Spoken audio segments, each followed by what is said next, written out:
اللهم صل على محمد وآل محمد.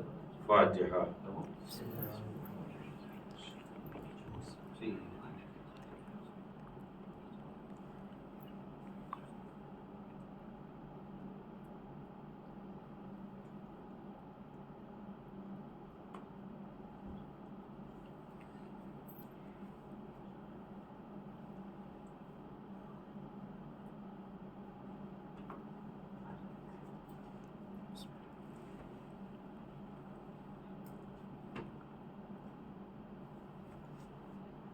اعوذ باللہ من الشیطان الرجیم. بسم اللہ الرحمن الرحیم. الحمد للہ رب العالمین والصلاة والسلام علی اشرف الانبیاء والمرسلین وخاتم النبیین مولانا مقتدانا وحادینا وسیدنا ابی القاسم محمد. اللهم صل على محمد وآل محمد وعلى أهل بيته الطيبين الطاهرين المعصومين الغر الميامين الذين أذهب الله عنهم الرجس على البيت وطهرهم تطهيرا. اللهم صل على محمد وآل محمد. أما بعد فقد قال الله الحكيم في كتابه الكريم وهو أصدق الصادقين وقوله الحق. بسم الله الرحمن الرحيم. وما خلقت الجن والإنس إلا ليعبدون. صلوات اللهم صل على محمد وآل محمد. آج کی جو تاریخ ہے ولادت حضرت امام حسین علیہ السلام. اللهم صل على محمد وآل محمد. اس تاریخ کے اعتبار سے مبارکباد آپ کی خدمت میں ہوا ہے کہ جب ہم دنیا سے جائے تو ہمارا دین سلامت ہو. اس سے بڑی کوئی دعا کائنات میں نہیں ہے، اس لیے کہ مالک نے ہمیں پیدا کرنے کی وجہ یہ بیان کی ہے قرآن مجید میں. وَمَا خَلَقْتُ الْجِنَّ وَالْإِنسَ إِلَّا لِيَعْبُدُونِ. ہم نے نہیں پیدا کیا جنات اور انسان کو مگر اپنی عبادت کے. اور اللہ نے اس عبادت کے طریقے کے سلسلے میں کہ عبادت کا طریقہ جب ہم نے انسان کو عبادت کے لیے پیدا کیا ہے تو اس کا طریقہ بتانے والا بھی اللہ کی ہی جانب سے ہو، ورنہ انسان ہزاروں طریقے ایجاد کر لے گا اور کوئی بھی طریقہ ایسا نہیں ہوگا جو مالک کی مرضی کے مطابق ہو. مالک کی مرضی کے مطابق ہم اگر عبادت کریں تو اس راستے کو بتانے والا بھی جو ہے مالک کی ہی طرف سے ہونا چاہیے. اور مالک نے اس راستے کو جس پر چلنے سے خدا خوشنود ہوتا ہے اس کو بتانے کے لیے 1,24,000 نبیوں کا انتظام کیا. 1,24,000. اور قرآن مجید میں ارشاد بھی فرما دیا اِنَّ عَلَيْنَا لَلْهُدَىٰ وَإِنَّ لَنَا لَلْآخِرَةَ وَالْأُولَىٰ. بے شک ہدایت کی ذمہ داری ہمارے اوپر ہے اور دنیا و آخرت کا انتظام بھی ہمارے ہی ہاتھوں میں ہے. یعنی ہدایت کی ذمہ داری خداوند عالم نے اپنے ہاتھوں میں لی ہے. اور انسان کو اس ایک آیت میں اس بات کی طرف ارشاد اور اشارہ کر دیا کہ تم اپنے بنائے ہوئے ہادیوں کے ذریعے اگر دین لوگے تو وہ قابل قبول نہیں ہوگا، بلکہ دین وہی قابل قبول ہوگا جو میرے بھیجے ہوئے ہادیوں کے ذریعے سے تم دین حاصل کرو، وہی قابل قبول دین ہوگا. اس دین کو پہنچانے کے لیے اللہ نے 1,24,000 نبیوں کا انتظام کیا، اور کمال کرم پروردگار یہ ہے کہ اس نے 12 اماموں کا انتظام کیا۔ اور اگر اس اعتبار سے دیکھا جائے تو نبیوں کا کام یہ قرار دیا کہ وہ دین کو پہنچائیں، اور اماموں کا کام یہ قرار دیا کہ وہ دین کو بچائیں۔ پہنچانا بہرحال بچانے سے آسان ہوتا ہے، اور بچانا پہنچانے سے مشکل ہوتا ہے۔ اس اعتبار سے مشکل کام اماموں کے ہاتھوں میں آیا، اور ہم نے دیکھا کہ مشکلات کا مقابلہ کر کے دین کو اسی طریقے سے بچانا فقط امامت کی ذمہ داری تھی۔ اور جب پروردگار عالم نے آج واقعا ہم جانتے ہیں اچھی طرح، اور آپ بھی جانتے ہیں، ہمارے جتنے اختیار ہوتے ہیں، اگر کسی بادشاہ کے یہاں کوئی بیٹا پیدا ہوتا ہے تو جتنے بھی لوگ اس کی رعیت میں ہوتے ہیں، ماتحتی میں ہوتے ہیں، وہ ان انداز میں جس انداز میں اس کے کرم کی احتیاج ہوتی ہے، یعنی مجرموں پر اس لیے اس طرح کرم کرتا ہے کہ ان کے گناہوں کو، ان کے جرموں کو ختم کر دیتا ہے، ان کی سزاؤں کو معاف کر دیتا ہے۔ تو یہ مجرموں کے اوپر کرم، اور جو اس کے یہاں عہدے دار ہوتا ہے اسے کچھ سوغات بانٹتا ہے اور اپنے کرم کا اعلان کرتا ہے، اور اپنی خوشی میں اپنی پوری رعیت کو یقیناً شامل کرتا ہے، کسی کو سوغات دیتا ہے، کسی کو تحفے دیتا ہے، کسی کے مال و دولت میں اضافہ کرتا ہے، کسی کے رتبے بڑھا دیتا ہے، کسی کی عظمت بڑھا دیتا ہے، کسی کے جو ہے عہدے بڑھا دیتا ہے۔ تو وہ اپنے یہاں خوشی کا اظہار کچھ سوغات کو تقسیم کر کے اپنی خوشی میں سب کو شامل کر لیتا ہے۔ لہذا جب ایک بندے کے مختصر سے اختیار میں جتنا اس کا اختیار ہے وہ تحفوں کو بھیجتا ہے اور لوگوں کو خوش کرنے کی کوشش کرتا ہے، تو ذرا غور کریں، بندہ بندہ ہوتا ہے اور خدا خدا ہوتا ہے۔ جب بندہ اپنی خوشی میں کچھ سوغات بانٹ کے لوگوں کو خوش کرتا ہے تو خدا آج اس لیے خوش ہے کہ محمد کے گھر میں نواسا آ رہا ہے، اور یہ وہ نواسا ہے جس کی آمد پر رسول اللہ خوش ہے۔ اور تاریخ بتاتی ہے، روایت بتاتی ہے، اگر پیغمبر خوش ہے تو خدا خوش ہے، اور اگر پیغمبر ناراض ہے تو خدا ناراض ہے۔ تو جب پیغمبر آج خوش ہے، اور پیغمبر کی خوشی کی آج انتہا ہے، اس لیے کہ جب پیغمبر اسلام اپنی بیٹی کے یہاں جاتے ہیں اور چھوٹے نواسے کو جناب اسما سفید کپڑے میں لے کے آتی ہے، تو پہلی ہی زبان میں ارشاد فرماتے ہیں، اے فرزند تو کریم ہے اور کریموں کا فرزند ہے، تو کریم ہے اور کریموں کا فرزند ہے، تو حجت خدا ہے اور حجت خدا کا فرزند ہے، تو تیری نسل میں تو کریم ہے اور تیری نسل میں اللہ نے کریموں کے سلسلے کو پیدا کر دیا ہے۔ یعنی حسین بھی کریم ہے، اور امام حسین کی نسل میں بھی کرم ہی کرم پایا جاتا ہے۔ اور ہم کرم کے معنی جانتے ہیں، ہم نے سمجھ لیا ابھی کرم کے معنی۔ جب بادشاہ کے یہاں کوئی اولاد پیدا ہوتی ہے تو اس کا کرم اس کی پوری رعیت پہ ہوتا ہے۔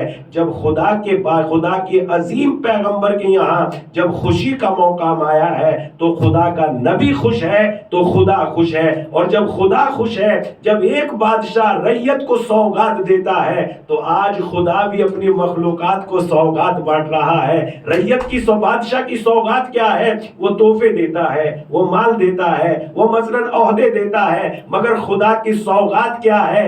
وہ مخلوقات کو رزق دیتا ہے، گناہگاروں کو معاف کر دیتا ہے، جس پر عذاب نازل ہوا ہے اسے معاف کر کے اعلان کر دیتا ہے۔ اور حسین کی زندگی تو وہ ہے جن کی ابتدا بھی کرم ہے، جن کی انتہا بھی کرم ہے۔ حسین آئے ہیں پہلی دنیا میں سب سے پہلے، تو زمین والوں پہ کرم نہیں کیا بلکہ آسمان والوں پہ کرم کر کے اعلان کر دیا۔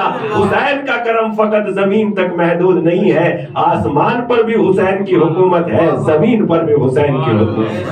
نعرہ حیدری، سبحان اللہ سبحان اللہ۔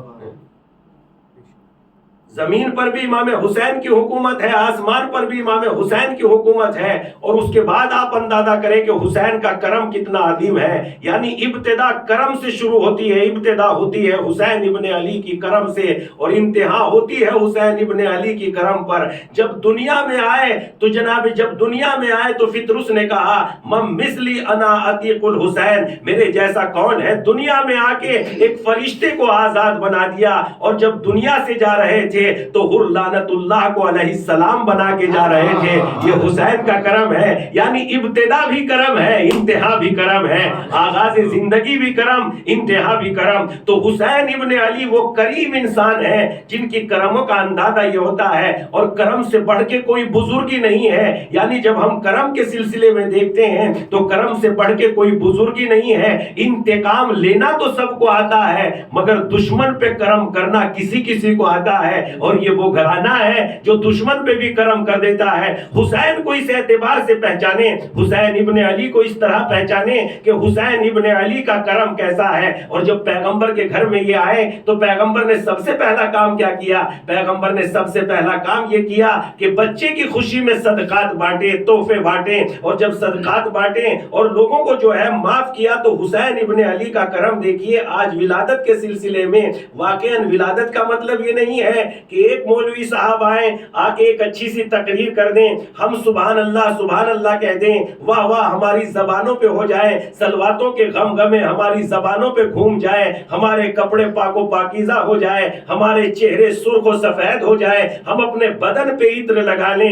بلکہ ولادت کا مطلب یہ ہے کہ آج حسین سے کوئی وعدہ کریں اور حسین ابن علی سے کوئی اقرار لیں اور ہم ان کے ہاتھوں پر بیعت کریں. مولا آپ کی وجہ سے, آپ کے نام کی وجہ سے, آپ کی سرداری کی بنیاد پر آج سے ہمارے دل میں یہ خطا تھی, ہم دوسروں سے نفرت کرتے تھے, آپ کی وجہ سے آج ہم اس نفرت کو چھوڑ دیں گے. بس یہ حسین کی خدمت میں بارگاہ میں تحفہ ہوگا, اور جب ہم اس سے نکل جائیں گے, خدا کی قسم حسین وہ ہے, ہم جب چھوٹے ہو کے کسی بڑے کی بارگاہ میں تحفہ دیتے ہیں تو بڑے کا کرم یہ ہوتا ہے کہ اسے کم کر کے نہیں لوٹاتا, زیادہ کر کے لوٹاتا ہے. تو حسین تو کریموں کے کریم ہے, کریموں کے فرزند ہے, کریموں کے والد ہے. یعنی ان کے باپ بھی کریم تھے, یہ بھی کریم ہے, ان کی اولاد بھی کریم ہے. تو اگر ان کی بارگاہ میں کوئی تحفہ پیش کریں گے, اپنی زندگی میں بہت توجہ رکھیں, یہ دن وہ آئے ہیں جو زندگی میں ہمیں مل گئے ہیں. اگر ہم شکریہ ہی ادا کرنا چاہیں تو مالک کی نعمتوں کا شکریہ تو بہت بڑی بات ہو گئی,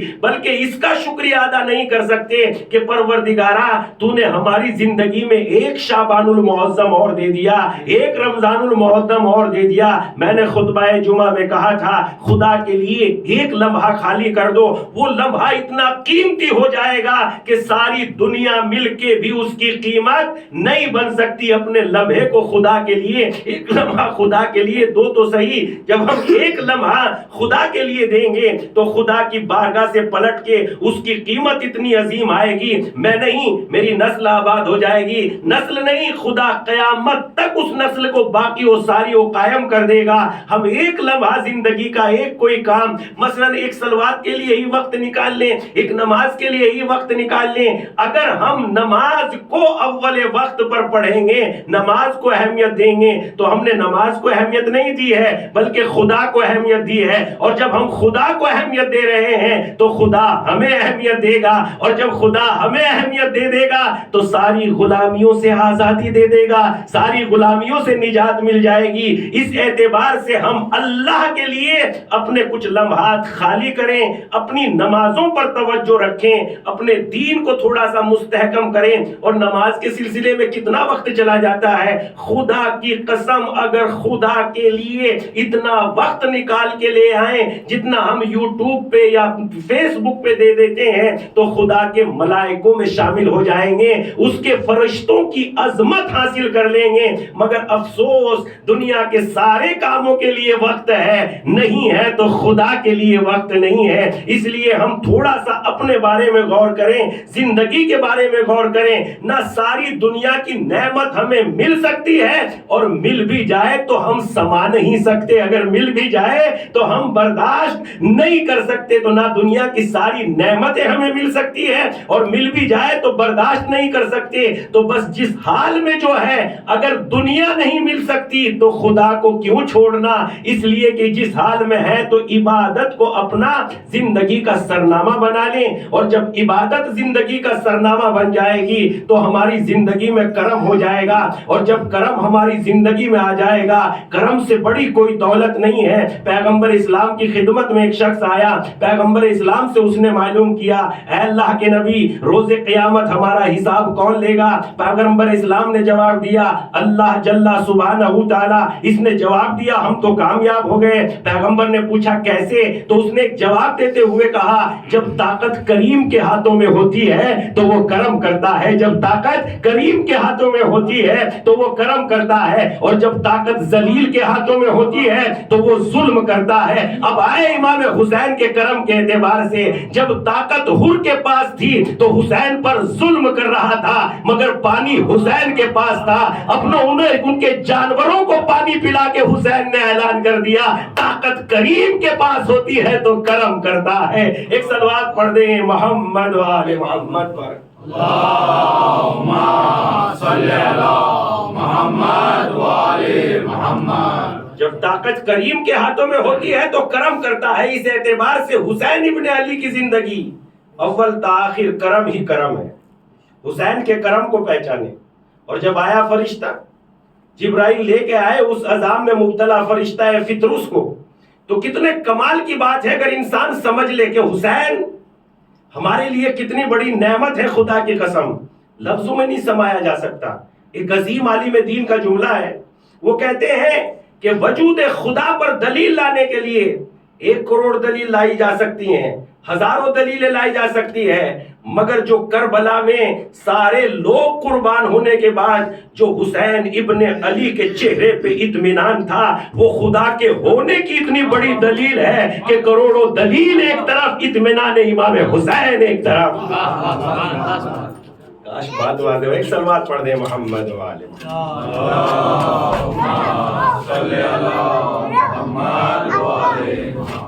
آپ غور کیجئے گا ان باتوں پر. اطمینان امام حسین کی دلیل ایک طرف, یعنی ہزاروں کروڑوں دلیل ایک طرف, مگر وہ اس وقت سب قربان ہونے کے بعد جو اطمینان ہے حسین ابن علی کے چہرے پر. اور فقط چہرے پہ اطمینان ہی نہیں ہے, بلکہ جب آپ نے رجز پڑھا ہے تو ایک ایک جملہ اس رجز کا اتنا قیمتی ہے, اگر اس پر غور کر لیا جائے تو پسر سعد کو للکار کے کہتے ہیں ارے میرے شرف کے لیے اتنا ہی کافی ہے کہ میں بنی ہاشم میں علی ابن ابی طالب کا بیٹا ہوں. میرے کرم کے لیے اتنا ہی کافی ہے, میری عزتوں کے لیے, میرے فخر کے لیے اتنا ہی کافی ہے کہ میں ہاشم میں بھی علی ابن ابی طالب کا بیٹا ہوں, اور میری شرافتوں کے لیے اتنا ہی کافی ہے کہ میں نبی کی بیٹی فاطمہ کے شکم سے پیدا ہوا ہوں. میری عزتوں کے لیے اتنا ہی کافی ہے کہ میں علی کا بیٹا ہوں, اور میری شرافتوں کے لیے اتنا کافی ہے کہ میں فاطمہ کا لخت جگر ہوں. میرے ہی چچا وہ ہیں جناب جعفر جو 2 بازوؤں سے جنت میں سیر کر رہے ہیں, اور میرا گھرانہ تو وہ ہے, ہم ہی مالی کے کوثر ہیں, ہم ہی پیغمبر اسلام کے جام سے لوگوں کو سیراب کریں گے. ہمارے ہی لیے عزت ہے اور ہمارے شیعوں کے لیے عزت ہے. یعنی دیکھیے آپ غور کیجئے کہ امام حسین ابن علی کیا فرما رہے ہیں, میری عزتوں کے لیے اتنا کافی ہے, میری شرافتوں کے لیے اتنا کافی ہے کہ میں ہاشم کی اولاد میں سے علی ابن ابی طالب کا فرزند ہوں جو پاکیزہ ہے, جو سلالت تھی یعنی بالکل پاک و پاکیزہ ہے. اس کے بعد امام حسین علیہ السلام کی زندگی آپ دیکھیے, جب جناب فطرس کو لے کے آ گئے جبرائیل, اور آنے کے بعد ہمارے لیے کیسی عزت ہے خدا کی قسم. حسین ابن علی, کسی کہنے والے نے کیا خوب کہا, دنیا میں اگر الفاظ کو دیکھیں گے تو جو ہمارے درمیان میں نیکی ہے ہو سکتا ہے وہ دوسروں کے درمیان میں نیکی نہ ہو. مثلا جیسے ہمارے درمیان میں عالم ایک معتبر نام ہے, لیکن رشی اور منی تو معتبر نہیں ہے. ان کے درمیان میں رشی اور منی معتبر ہے, ہمارے درمیان میں تو رشی اور منی معتبر نہیں ہے. جو جناب موسیٰ والے ہیں ان کے درمیان میں موسیٰ معتبر ہے, لیکن جو فرعون کو خدا مانتے ہیں ان کے لیے فرعون معتبر ہے. تو دنیا میں جتنے بھی لفظ ہیں وہ کسی کے لیے حسن ہے اور کسی کے لیے عیب ہے, لیکن جو لقب سید الشہداء کا حسین ابن علی کو خدا نے دیا ہے, دنیا کی کوئی قوم ایسی نہیں ہے جس میں سید الشہداء کا لقب معتبر نہ ہو, اس لیے کہ سب شہید کو احترام کی نگاہ سے دیکھتے ہیں. ایک صلوات پڑھ دیں محمد و آل محمد. اللہم صلی علی محمد و آل محمد. دنیا کا کوئی بھی لفظ لے کے دیکھ لیجئے آپ, بہت سے لوگوں کے درمیان میں ابلیس بھی معتبر ہے, ہمارے یہاں نبی یا امام معتبر ہے, اوتار معتبر نہیں ہے. تو اس لیے دنیا کے جتنے بھی نیک لفظ لے کے دیکھیے, کسی کے یہاں معتبر ہے اور کسی کے یہاں معتبر نہیں. لفظ شہید لے لیجئے, دنیا کے سارے الفاظ وہ ہیں جنہیں کچھ جانتے ہیں اور کچھ نہیں جانتے، مگر فقط یہ ایک لفظ شہید ایسا ہے جو دنیا کی ہر زبان میں اس کے احترام کے لائق ہے، قائل ہے۔ تو اس اعتبار سے لقب کیا ہے؟ سید الشہداء۔ اور جب آئے دنیا میں، خدا کی قسم امانت ہے، حسین ابن علی ہمارے لیے عزت ہے، بلکہ پوری قوم کے لیے عزت ہے، انسانیت کے لیے شرف ہے۔ دیکھیے آپ ان نقطوں کی طرف متوجہ ہوئیے۔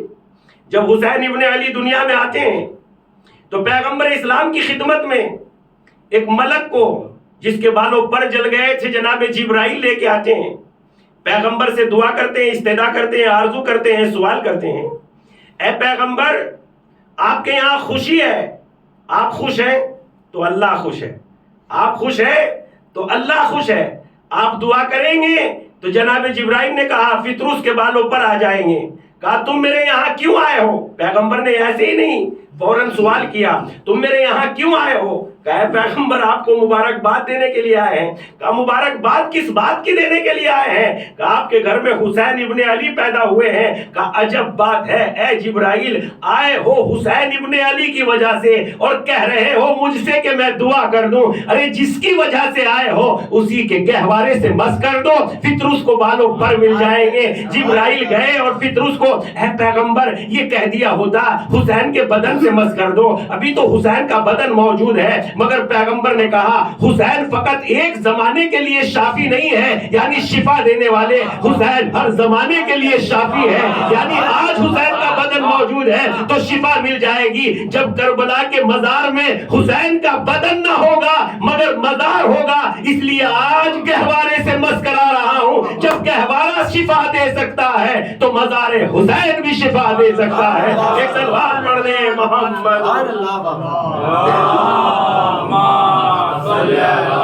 محمد وآل محمد۔ لبیک یا حسین، لبیک یا حسین، لبیک یا حسین، نعرہ حیدری، یا علی۔ دیکھیے تعریف تو آپ مجھے سمجھ گئے ہوں گے میں کیسا بندہ ہوں، وہ تو مجھے پتہ نہیں آپ کیا سوچتے ہوں گے میرے بارے میں، مگر سمجھ گئے ہوں جو بھی سوچتے ہیں تو خیر، مگر میں یہ چاہتا ہوں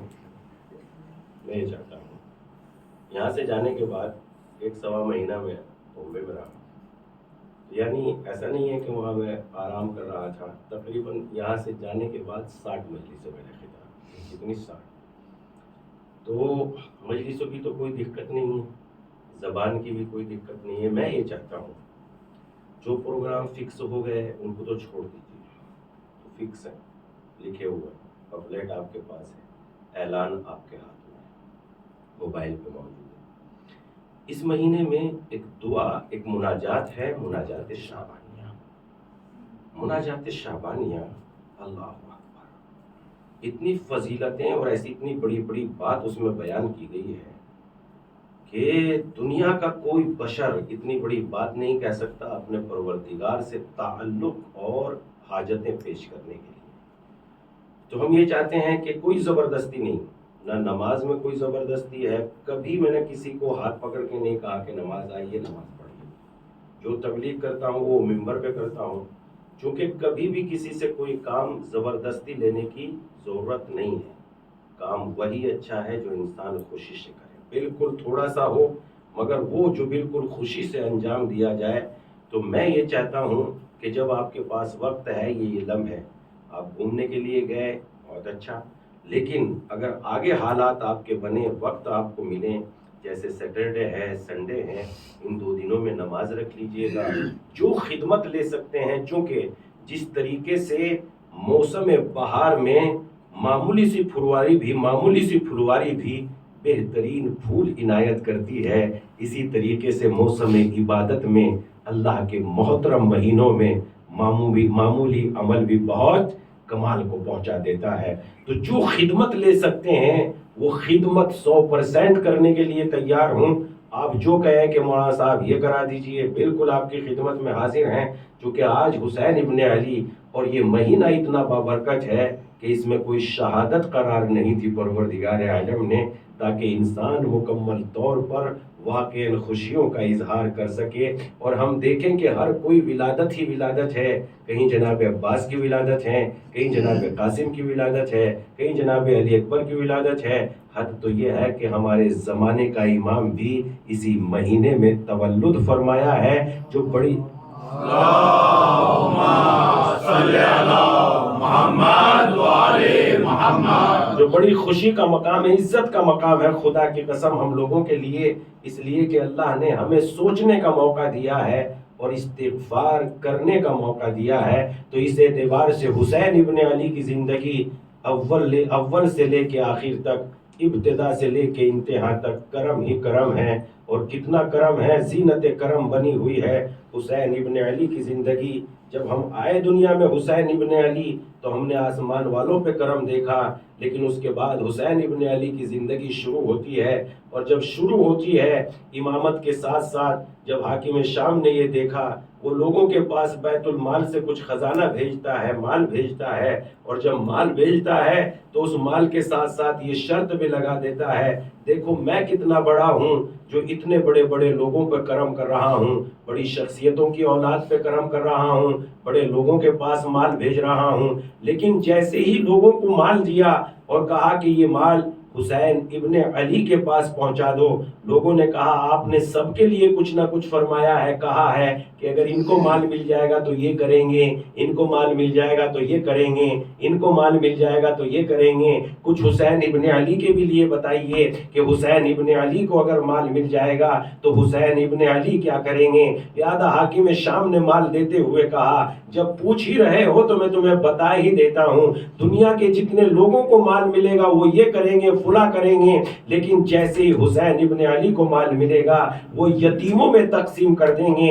لوگ مال لے کے آئے اور آنے کے بعد جو ہے دیکھا کہ حسین ابن علی کیا کرتے ہیں. جیسے ہی حسین ابن علی کے ہاتھوں میں مال آیا، ویسے ہی جنگ صفین کے شہداء جو شہید ہو گئے تھے ان کے یتیموں کو آواز دی اور حسین ابن علی نے سارا مال ان یتیموں میں تقسیم کر دیا. دیکھنے والوں کی آنکھوں نے دیکھا اور جا کے حاکم کو خبر دی، جیسا آپ نے کہا تھا ویسے ہی فرمایا، ویسے ہی ہوا ہے. آپ حسین ابن علی کو، اس لیے کہ جس کو بھی آپ نے مال دیا ان کا مزاج آپ سے ملتا ہے، ان کے مقاصد آپ سے ملتے ہیں، ان کی نیتیں آپ سے ملتی ہیں، جیسے آپ ہیں ویسے ہی وہ ہیں. مگر حسین ابن علی سے تو آپ کا کوئی تعلق نہیں ہے. آپ حسین کو اتنا کیسے پہچانتے ہیں؟ جیسے ہی مال حسین ابن علی کی، دیکھیے کرم دیکھیے، جیسے ہی مال حسین ابن علی کی خدمت میں پہنچایا ویسے ہی جنگ صفین کے یتیموں کو آواز دیتے ہیں آؤ اور یہ مال تقسیم کر کے لے جاؤ. لہذا ویسے ہی پایا، جیسے نہ اپنے لیے رکھا، نہ تعریف کرنے والوں کے لیے رکھا،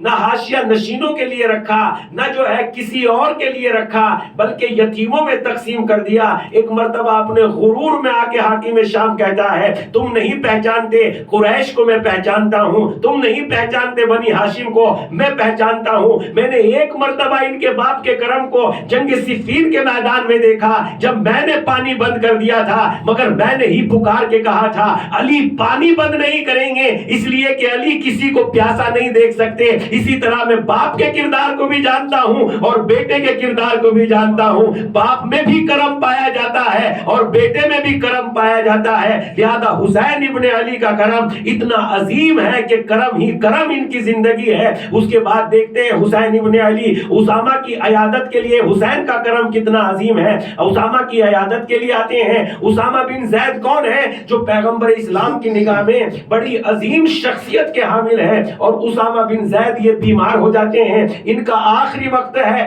پیغمبر اسلام کی زندگی میں. ان کی شخصیت اتنی عظیم ہے کہ پیغمبر نے ان کو سردار لشکر بنایا تھا، جبکہ لوگوں نے اعتراض کیا تھا کہ یہ جونیئر ہیں اور ہم سینئر ہیں. مگر پیغمبر نے یہ کہہ کے سب کو بٹھا دیا تھا میں اسے بھی جانتا ہوں اور تمہیں بھی جانتا ہوں، لہذا جو میں کر رہا ہوں مجھے کرنے دیجئے. اس کے بعد جو ہے پیغمبر اسلام نے اسامہ کو سردار لشکر بنایا اور ان کی سرداری میں لشکر گیا بھی. لیکن جب بات آئی خلافت کی اور علی کی خلافت غصب کر لی گئی، اس وقت یہ اسامہ ہی جیسے تھے جو انتظار کر رہے تھے اگر علی کا ساتھ دیا جائے یا حکومت سے اپنی مخالفت مول لی جائے. لہذا علی کا ساتھ نہ دیا، کہیں جو ہے حکومت مخالفت مول نہ لینی پڑ جائے، لہذا خاموش بیٹھ رہے ہیں. علی کا ساتھ ساتھ دیں کہ ان کا ساتھ دیں. تو اسامہ بالکل ایک طرف ہو گئے. لیکن جیسے ہی حسین ابن علی آئے تو اسامہ کو دیکھا, اسامہ کے چہرے کا رنگ اڑا ہوا ہے. ایک مرتبہ حسین ابن علی نے پوچھا, اسامہ اتنے پریشان کیوں ہو, اتنے گھبرائے ہوئے کیوں ہو؟ کہا مولا اس لیے کہ میرے جانے کا وقت ہے اور میرے اوپر کچھ قرض باقی ہے, اگر میں مر گیا تو اس قرض کا کیا ہوگا؟ کہا کتنا قرض ہے؟ امام نے فرمایا اسامہ آرام کے ساتھ انتظام کی اطمینان کے ساتھ مر جاؤ, تمہارے قرض کی ادائیگی کا ذمہ دار حسین ابن علی ہے. ایک مرتبہ جیسے ہی یہ کہا فوراً اسامہ کی طرف سے آواز دی اپنے خادم کو, جاؤ میرے گھر سے 60,000 درہم لے کے آؤ اور اسامہ کا قرض ادا کر دو. جیسے ہی وہ خادم قرض ادا کر کے آیا, حسین سے بتایا, اسامہ نے اپنے کانوں سے سن بھی لیا. اگر حسین ابن علی یہ سلمان کے ساتھ کرتے تو لوگ کہتے باپ کی بیعت کی قیمت کا قرض ادا کیا ہے. ابو ذر کے ساتھ کرتے تو یہ کہتے, لیکن اسامہ نے تو ساتھ بھی نہیں دیا تھا. لیکن حسین نے اعلان کر دیا ہمارا کرم دوست اور دشمن کے لیے محدود نہیں ہے, جس طرح ہم دوستوں پہ کرم کرتے ہیں ویسے ہی دشمنوں پہ کرم کرتے ہیں. ایک صلوات پڑھ دیں محمد و آل محمد پر.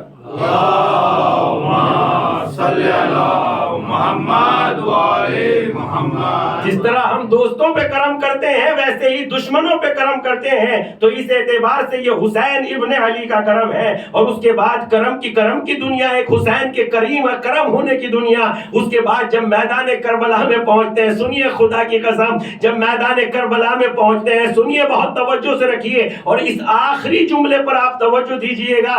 حسین ابن علی جب میدان کربلا میں پہنچتے ہیں, میدان کربلا میں پہنچنے کے بعد 60,000 دینار اور ہوتے ہیں, درہم اور ہوتے ہیں. 60,000 دینار کی زمین کربلا کو خریدتے ہیں اور زمین کربلا کو خریدنے کے بعد بنی اسد کو یہ وقف کر دیتے ہیں اور کہتے ہیں میرے آنے کے بعد, میری شہادت کے بعد یہاں کچھ لوگ آئیں گے میرے زائر, ان کو پانی بھی پلانا, ان کو جو ہے کھانا بھی کھلانا. بس سن لیجئے, اپنے سامنے دسترخوان پہ بٹھا کے کرم کرنا دنیا کے کریموں کا کام ہے. قیامت تک مہمانوں کا انتظام کر دینا حسین کے کرم کی شان ہے.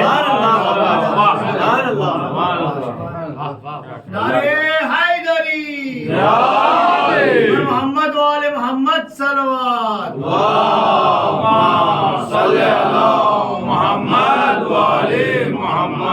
اللہ کی بارگاہ میں دعا کرتے ہیں پروردگارہ ہمیں اس سیرت پر چلنے کی توفیق عنایت فرما.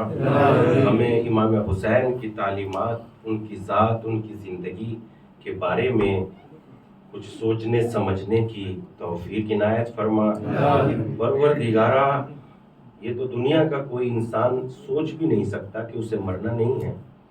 بڑے سے بڑے, چھوٹے سے چھوٹے, طاقتور سے طاقتور, کمزور سے کمزور, سب کو مرنا ہے. پروردگارہ دنیا کی نعمتیں تو ناپید ہے, یہ نعمتیں ہونے کے بعد بھی ناجیسی ہیں, ہونے کے بعد بھی یہ نعمتیں ناجیسی ہے, ان کی کوئی حیثیت نہیں ہے اگر بندہ اس بات کو سمجھ لے. مگر مالک ہمارے ساتھ پریشانی یہ ہے کہ ہم سمجھتے سب کچھ ہیں مگر دل میں یقین پیدا نہیں ہو پاتا. پروردگارہ دنیا کی ساری نعمتیں ناپید ہے, تیری بارگاہ میں دعا یہ ہے, سب سے بڑی دعا یہ ہے پروردگارہ ہماری زندگی کا خاتمہ کفر پر نہ ہو, ایمان پر ہماری زندگی کا خاتمہ فرما. پروردگارہ تجھے واسطہ محمد والے محمد کا, جب ہم اس دنیا سے جائیں تو حسین ابن علی ہمیں کہیں کہ یہ میرا شیعہ ہے, ایسی زندگی گزارنے کی توفیق عنایت فرما. پروردگارہ کہیں ایسا نہ ہو کہ میں زندگی بھر جن کا شیعہ ہونے کا اعلان کرتا رہا اور وہی آخرت میں مجھے کہہ دے یہ میرا شیعہ نہیں ہے. مالک اس ذلت سے ہمیں نجات عنایت فرما, حسین کے شیعوں میں شامل ہونے کی عزت سے مالا مال فرما. پروردگارہ آقا کے ظہور میں تعجیل فرما, ہمیں ان کے اعوان و انصار میں شمار فرما. مالک ہم تو زندہ ہیں, حالات ہمارے زبان چل رہی ہے, استغفار کر سکتے ہیں, مجلس کر سکتے ہیں, اپنی گناہوں کی توبہ مانگ سکتے ہیں, اپنے کو بدل سکتے ہیں, مگر پروردگارہ وہ بندے بھی تو ہیں جو مر گئے اور انہوں نے توبہ نہیں مانگی اور گناہگار ہیں. مالک اس ولادت کے صدقے میں، رسول اللہ کے گھرانے کے صدقے میں، حسین ابن علی کے صدقے میں جو لوگ دنیا سے چلے گئے ہیں، مالک ان کی توبہ جو انہوں نے توبہ نہیں کی ہے ان کے گناہوں کو معاف فرما۔ پروردگارہ حسین کے حق میں، حسین کے واسطے سے، فاطمہ کے واسطے سے، علی کے واسطے سے، حسن و حسین کے واسطے سے، محمد مصطفیٰ کے واسطے سے تمام مرحومین پر اپنی رحمت نازل فرما، ان کے گناہوں کو معاف فرما، ان کی نیکیوں کو قبول فرما۔ ربنا تقبل منا انک انت السمیع العلیم۔